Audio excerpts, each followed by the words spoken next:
लिख रहा हूँ अंजाम जिसका कल आगाज़ आएगा। मेरे लहू का एक एक कतरा इनकलाब लाएगा, इनकलाब लाएगा। स्वर्ण अक्षरों में लिखा हुआ एक अमिट इतिहास है। 23 मार्च शहादत दिवस, बलिदान दिवस। मातृभूमि के लिए अपने प्राणों को न्यौछावर करने वाले अमर क्रांतिकारी शहीद आजम भगत सिंह, राजगुरु सुखदेव जी को बलिदान दिवस के अवसर पर मैं उन्हें श्रद्धासुमन अर्पित करता हूँ। भगत सिंह बचपन से ही प्रतिभावान, मुखर और तेजस्वी थे। एक बार बचपन में वे अपने पिताजी के साथ खेत पर थे। खेत में पेड़ लगाए जा रहे थे तो किसी ने उनसे पूछा, भगत सिंह क्या कर रहे हो? तो उन्होंने उत्तर दिया कि बंदूकें बो रहा हूँ। किसे मालूम था कि आगे चलकर भगत सिंह बम, बंदूक और पिस्तौल से अंग्रेज़ों से लोहा लेंगे। 1928 में लाला लाजपत राय की मौत का बदला लेने के लिए भगत सिंह ब्रिटिश पुलिस अधिकारी सैंडर्स को गोली मार दी।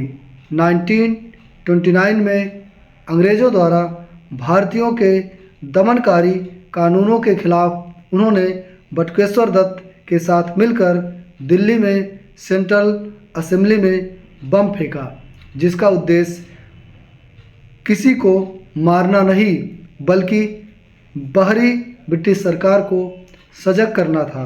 क्रांति की ज्वाला उनमें इस कदर व्याप्त थी जो उनकी सोच और विचारों में झलकती थी। इस कदर वाकिफ़ है मेरी कलम मेरे जज्बातों से। अगर मैं इश्क लिखना भी चाहूँ तो इनकलाब लिख जाता हूँ। उन्होंने अंग्रेज़ों के खिलाफ देश में क्रांति की मशाल जलाने के लिए इनकलाब जिंदाबाद का नारा बुलंद किया। वह शोषित वर्गों, किसानों, मजदूरों के अधिकारों के प्रबल समर्थक थे। वह क्रांतिकारी होने के साथ ही साथ आप एक अच्छे लेखक, विद्वान और सामाजिक चिंतक भी थे। भारत को विदेशी ताकत से मुक्त कराकर भारत को एक ऐसा देश बनाना चाहते थे जहां हर एक व्यक्ति को स्वतंत्रता, समानता तथा न्याय मिल सके। हर एक देशवासी सुख, शांति, अमन, चैन से रह सके। वह ऐसा समाज बनाना चाहते थे। जिस उम्र में बच्चों को अपने भविष्य बनाने की दिशा और दशा के विषय में नहीं मालूम होता है, उस उम्र में आप देश की भविष्य और तकदीर लिखने का काम कर रहे थे। आज का दिन उन्हें याद करने का दिन है, उन्हें श्रद्धांजलि देने का है।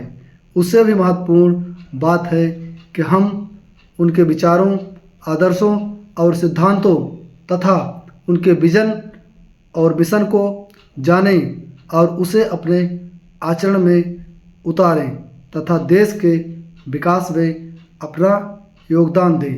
यही उनके प्रति एक सच्ची श्रद्धांजलि होगी। जय हिंद, इनकलाब जिंदाबाद।